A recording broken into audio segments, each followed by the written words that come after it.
दोस्तों, आज के इस वीडियो में हम इतिहास से संबंधित महत्वपूर्ण प्रश्नों के बारे में बात करने वाले हैं। तो चलिए बिना देरी किए बात करते हैं। और यदि अभी आपने हमारे चैनल को सब्सक्राइब नहीं किया है तो प्लीज़ सब्सक्राइब ज़रूर कर लें। तो चलिए देखते हैं। दूरदर्शन का जो अंतर्राष्ट्रीय चैनल जो है बना था, उसका उद्घाटन जो है 14 मार्च 1995 को हुआ था। मिसिसिपी और मिसौरी नदी के संगम तट पर सेंट लुइस शहर स्थित है।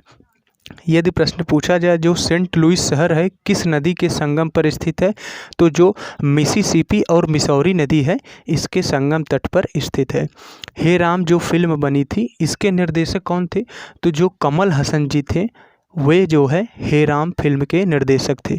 अब पंचायत का चुनाव जो है कराने हेतु निर्णय जो है राज्य सरकार द्वारा लिया जाता है, न कि केंद्र सरकार द्वारा। अब सल्तनत काल में जो राजस्व विभाग होता था, जो रेवेन्यू डिपार्टमेंट होता है, उसका प्रमुख जो होता था उसे वज़ीर कहा जाता था। राजस्व विभाग की जो देखभाल करता था उसे वज़ीर कहा जाता था। अब पंचायत समिति का जो है गठन जो है प्रखंड स्तर पर होता है। अब वेदांतंगल पश्चिम बिहार यह तमिलनाडु राज्य में स्थित है।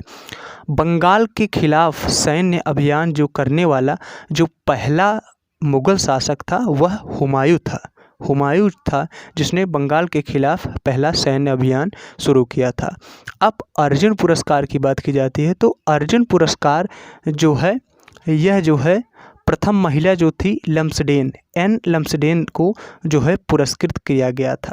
अब दीन ए इलाही धर्म को सर्वप्रथम जो है स्वीकार करने वाला हिंदू जो है राजा बीरबल था। दीन ए इलाही जो कि 1582 में अकबर द्वारा चलाया गया था। अब बात करते हैं कुछ प्रमुख योजना की, तो उसमें देश में किसान क्रेडिट कार्ड योजना जो है 1998-99 में प्रारंभ हुई। भारतवर्ष में जो है भारत में प्रतिवर्ष कृषि दिवस जो है 23 दिसंबर को मनाया जाता है। बैंकिंग लोकपाल इसकी नियुक्ति कौन करता है, तो जो आरबीआई होता है वह इसकी नियुक्ति करता है। अब सामुदायिक विकास कार्यक्रम संयुक्त राज्य अमेरिका की सहायता से शुरू किया गया था। एनी बेसेंट ने मद्रास होम रूल लीग की स्थापना 1916 में की थी। अब जन्म मृत्यु पंजीकरण अधिनियम जो था बर्थ डेथ जो रजिस्ट्रेशन एक्ट जो बना था 1969 में अस्तित्व में आया। अब प्रथम लोकसभा चुनाव में उम्मीदवारों की संख्या जो थी वह केवल 1874 थी। अब ऋग्वेद जो है उसके मंत्रों को जो गाते थे उन्हें होत्री कहा जाता था। अब वहीं जो सामवेद के मंत्रों को गाते थे तो उन्हें जो है उद्गाता कहा जाता था।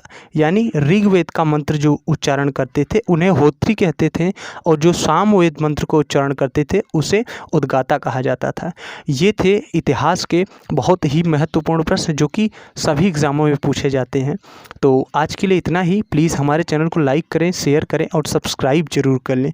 तो आज के लिए इतना ही। That's all for today. Thanks.